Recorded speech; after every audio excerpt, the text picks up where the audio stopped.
the elephant then has carte blanche to take you out of the vehicle, gore you, trample you, and quite frankly, kill you stone dead. These are true tales of my African adventures.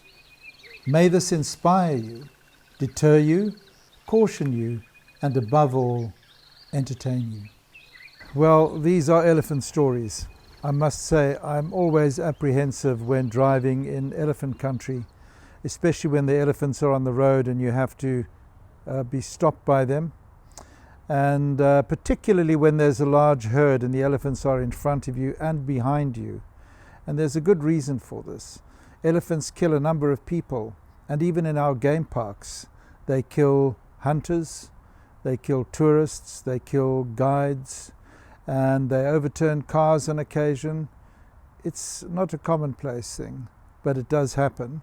And I've had mock charges, and it's not that comfortable when a big elephant bears down on your vehicle and you can't move.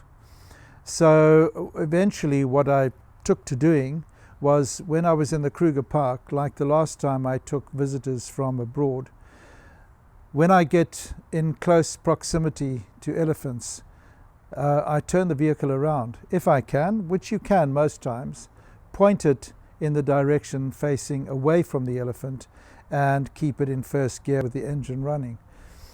If you don't do this and there's a mishap, you're done for. Well, let me tell you why I started parking my car facing away from elephants. It's quite simple to understand, and you would do the same. I was hired by a private game lodge in the Pilansberg to take fish up for one of their dams. I did breed fish, and so they were packed into bags with oxygen, and off I went. It's about 250 kilometers northwest of Johannesburg, and it's a pleasant drive through some historical areas. Well, when I arrived at the park, I checked in at the gate, showed them my pass, and drove in, stopped at the first security guard, who always stands near the gate, and asked him if there'd been any trouble with elephants recently. He just looked at me, shook his head, and chuckled. Now, in the Pilansberg at that time, there had been a great deal of trouble with elephants. Around the 1980s, a large herd of elephants had been culled in the Kruger Park because there were just simply too many elephants.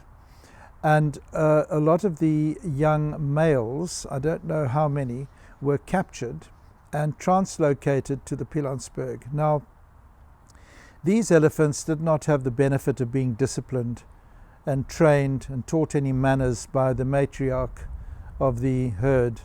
And the clan as a whole, the group of elephants, they train the youngsters and they teach them manners, they discipline them. They didn't have the benefit of that, so they grew up like delinquent youngsters, as you would find with people. What they'd taken to doing was attacking cars, attacking people, killing white rhinoceros, and even trying to mate with a white rhinoceros. Completely off the wall. Well, one hunters in South Africa, problem hunters, and I'll speak about problem hunters in the future, who, especially in the early days of South Africa, they're pretty good. Nonetheless, one of the problem hunters, our problem hunter is a person who hunts problem animals. The hunter's not a problem. Well, he's a problem for the animals. He was hired to kill a particular elephant, as I understand it, in the Pilansberg, but the elephant killed him. One tourist I know of was chased out of his car. Worst thing you can do is get out the car and run. I mean, for goodness sake. And the elephant trampled him to death. I was told about a game ranger there who was almost killed, and another tourist. I'm not sure whether he was killed or spent a great deal of time in intensive care in hospital. And there were many other incidents which I cannot relate to you because, generally speaking, that type of news is covered up, if at all possible, because the game parks don't want bad press. I had a friend there and he told me a thing or two nonetheless. Well, I drove down the dusty roads and I was delighted to see masses of animals as usual. It was winter, so the bush was brown and dry, and easy to see the animals in those conditions, and there were kudu and all sorts. Well, I arrived at the private game lodge, went in and met a young man at the reception, and he showed me the water body where the fish were going. I acclimatized the fish until the temperatures were equal, released them, and all was good. I then spent a short while chatting to one of the game rangers at that lodge. We chatted about various animals, a standoff he had recently had with a lion when he was walking tourists, something I don't ever want to be involved in, quite frankly. It's bad enough trying to protect yourself, never mind tourists too, who are skittish and prone to run off and trigger responses that you don't want. Anyway, he told me about some of the terrible events that had happened in the park with these rogue elephants and the mayhem they had caused. Well, it was time for me to go. So I climbed into my Ford truck and off I went. I traveled a few kilometers on the dusty dirt roads through the bush. When I came around a sharp bend, in front of me was a long straight, probably 400 or 500 feet, and then another bend turning to the right. Well, on the bend was an enormous male elephant with enormous tusks, very dark in color, and it was crossing the road and heading into the bush. I thought, just in case this is one of the rogue elephants, I'm going to wait until he is deep in the bush before I go past him. I was not in the mood for being attacked by an elephant on this day. Everything had gone well so far. Well, the elephant walked into the bush and then reversed back out again, and I thought, what are you doing? He turned and faced me, and I thought maybe he's just curious. And the next thing, he started walking directly towards me up the road. So I at first thought, this is fine, elephants can do this sort of thing, they are sort of nosy. And then he started to swagger and walk a little faster, and then he started to flip his trunk around every now and then he swaggered some more, and I just didn't like the way he was swaggering. It was like a teenager who was full of testosterone and was looking for a fight. Well, all of a sudden, without warning and as quiet as anything, he pinned his ears to the side of his head, rolled up his trunk, put his head down a little, and started charging, slowly at first, and then fast. Now he was about 200 feet away from me. Well, I got the fright of my life. I put the car into reverse, I revved up the engine and started going backwards, and he was catching up on me very, very quickly. I put my foot flat, I floored the accelerator, and the engine was screaming. I thought my engine would blow up. I had never gone so fast in reverse in my life before.